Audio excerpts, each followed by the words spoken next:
ഒരു കാര്യം ഞാൻ തീരുമാനിച്ചു. 1000-10,000 രൂപ റേഞ്ചിലുള്ള ഇടപാട് നഷ്ടമാണ്. വലുതിനും ചെറുതിനും പ്രയോഗിക്കുന്ന ബുദ്ധി ഒരുപോലെ അല്ലേ? അപ്പൊ പിന്നെ എന്തുകൊണ്ടൊരു വലിയ ഇടപാട് ചെയ്തുകൂടാ? വല്ല ഐഡിയയും തോന്നുന്നുണ്ടോ? തന്നെത്താനെ ഇരുന്ന് ആലോചിക്കരുതോ? അല്ല, അയ്യോ കൈ. എടാ, ഒരു തൊഴിലിന് ഇറങ്ങുമ്പോ അതിന്റേതായ മിടുക്ക് വേണം. ഇത്രയും കാലത്തെ എക്സ്പീരിയൻസ് ഇല്ലേ? ഒരു 5 രൂപ സ്വന്തമായിട്ട് ഉണ്ടാക്കാനുള്ള ബുദ്ധി നീ ഇതുവരെ കാണിച്ചിട്ടുണ്ടോ? ഞാൻ നിന്നെ പോലെ പാരമ്പര്യ മോഷ്ടാവല്ലോ. പിന്നെ നിന്റെ തന്ത പയ്യനൊരു രാജാവായിരുന്നോ? ആരായാലും ചൂണ്ടിക്കാണിക്കാനെങ്കിലും എനിക്കൊരു തന്ത ഉണ്ടായിരുന്നു. ആർക്കറിയാം. അത് കള. നമുക്കേ ഒരു ടിവിയും VCR വാടക കിട്ടുമെന്ന് നോക്കാം. എന്നിട്ട് കുറെ ഇംഗ്ലീഷ് സിനിമയുടെ കാസറ്റുകൾ കാണാം. നീ എന്താ മലയാള സിനിമയ്ക്ക് തിരക്കഥ എഴുതാൻ പോണോ? മലയാള സിനിമയ്ക്ക് എന്തിനാ ഇപ്പൊ തിരക്കഥ? ചുമ്മാ മിമിക്രി കാണിച്ചോണ്ടിരുന്നാ പോരെ. ഞാൻ പറഞ്ഞതേ ഒന്ന് നേരെ ഇരുന്നേ.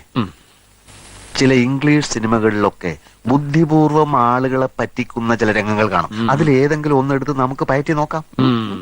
മോനെ ധർമ്മ, ഏട്ടിലെ പശു ഇന്ന് വരെ പുല്ല് തിന്നിട്ടില്ല. പാറശാലക്കാർ അത്ര മോശക്കാരൊന്നുമല്ല. സ്വന്തമായി ഇംഗ്ലീഷ് കാസറ്റ്.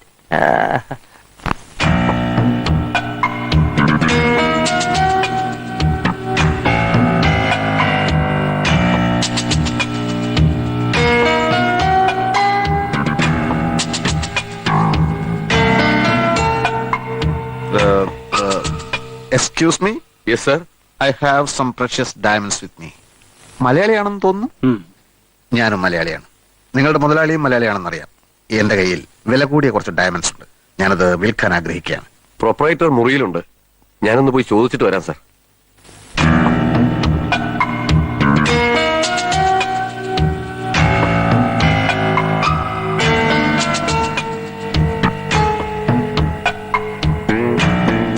വരൂ sir. Please come. Bala, Narayanan നാരങ്ങ വിളി. ശരി sir. Good morning mister Varghese. Good morning. എന്നെ എങ്ങനെ അറിയാം? ഇവിടെ വരാറുണ്ടോ? ഇല്ല.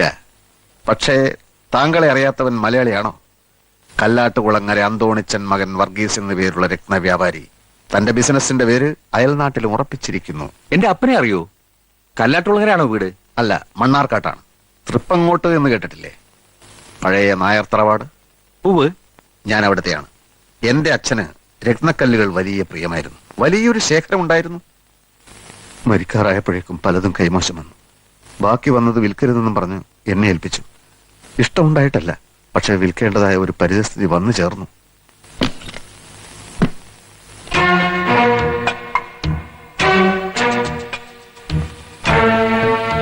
നോക്ക് നാരായണൻ,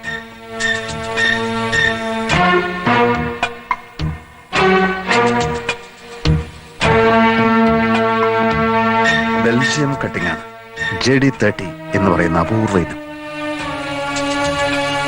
ബെൽജിയം കട്ടിങ്ങോ? ഇതോ? ബെൽജിയം കട്ടിംഗ് കണ്ട് പരിചയമില്ലായിരിക്കും.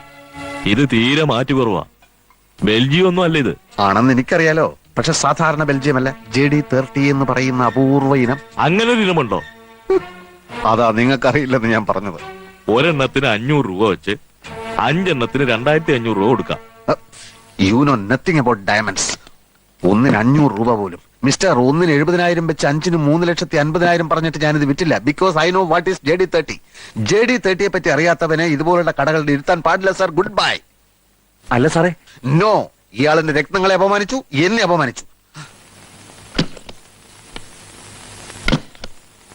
ഞാൻ ഇതുവരെ കേട്ടിട്ടില്ല മുതലാളി JD30.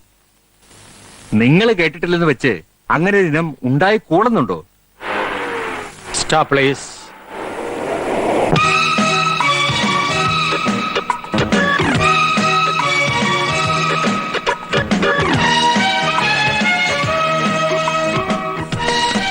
Amurabi.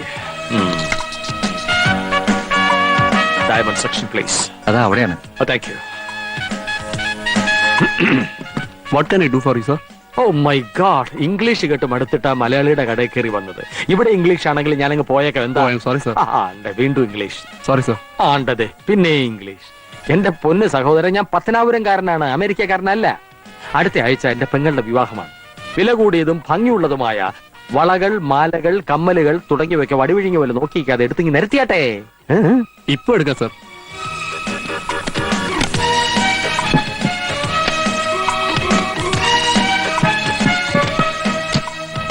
നോക്കിയേട്ടെ സർ.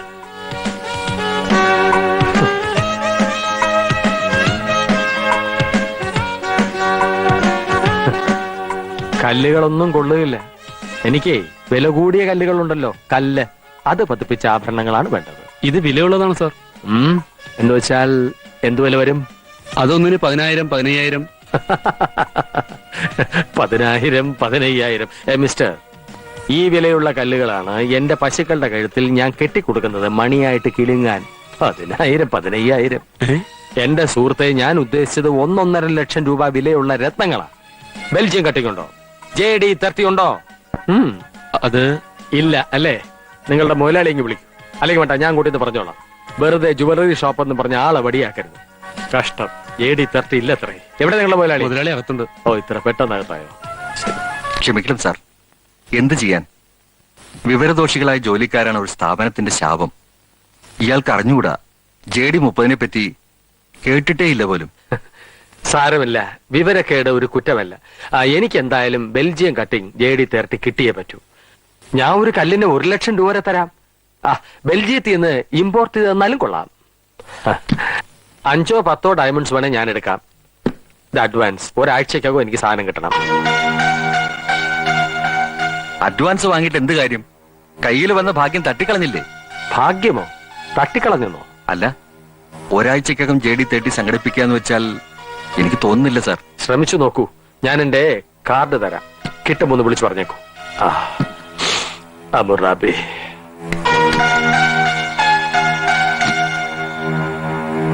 ഇറങ്ങി പോകളവാ. ഡയമണ്ട്സിന്റെ മാസ്റ്റർ ആണത്രേ. 70,000 അയാള് തന്നേനെ. 1 ലക്ഷത്തിന് ഇയാൾക്ക് വിറ്റിരുന്നേലേ 5 കല്ലിന് 1.5 ലക്ഷം രൂപ ഒറ്റയടിക്ക് ഇങ്ങ് പോന്നേനെ. ദ്രോഹി, പോണോ എന്റെ മുമ്പിൽ നിന്ന്? മുതലാളി, എടോ പോകാൻ. May come in sir? Yes come in. Excuse me. Yes please come in. Sorry, ഞാൻ എന്റെ കണ്ണട എടുക്കാൻ മറന്നു. സാർ ഒരു മിനിറ്റ്. നോ, ഞാൻ ഇപ്പൊ തന്നെ late ആണ്. ഡയമണ്ട്സ്. No diamonds. ഞാനത് നിങ്ങൾക്ക് വിൽക്കാൻ ഉദ്ദേശിക്കുന്നില്ല. സാർ നല്ല വില തരാം. ഇല്ല മിസ്റ്റർ, വിൽക്കാൻ ഉദ്ദേശിക്കുന്നില്ലെന്ന് പറഞ്ഞില്ലേ? സാർ പ്ലീസ് സാർ ഒന്ന് നിൽക്കണേ sir, please sir. No, no, ആ no. നാരായണൻ നായർ ഒരു കഴുതയാ. അതെ അതെ, അയാൾക്ക് വേണ്ടി ഞാൻ മാപ്പ് ചോദിക്കാം സാർ. 50,000 തരാം സാർ. നടപ്പില്ല. 60, സാധ്യല്ല. 70. 75 ആലോചിക്കാം. അതിച്ചിരി എങ്കിൽ ആളെ വിട്. ഏറ്റു ഏറ്റു.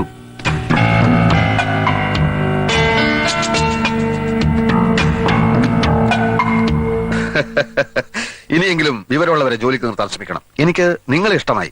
ഇനിയും ബെൽജിയം കട്ടിംഗ് JD30 കയ്യിൽ വരുമ്പോൾ ഞാൻ ഓർമ്മിക്കാം. അന്തോണിച്ചൻ മകൻ വർഗീസ്. Thank you. ഇതിനിടയില് സാറിന്റെ പേര് ചോദിക്കാൻ മറന്നുപോയി. എന്നിട്ടും നമ്മൾ കച്ചവടത്തിൽ ഏർപ്പെട്ടില്ലേ? അപ്പൊ പേരിലല്ല, പ്രവൃത്തിയിലാണ് കാര്യം. നമ്മൾ ഇനിയും കാണും.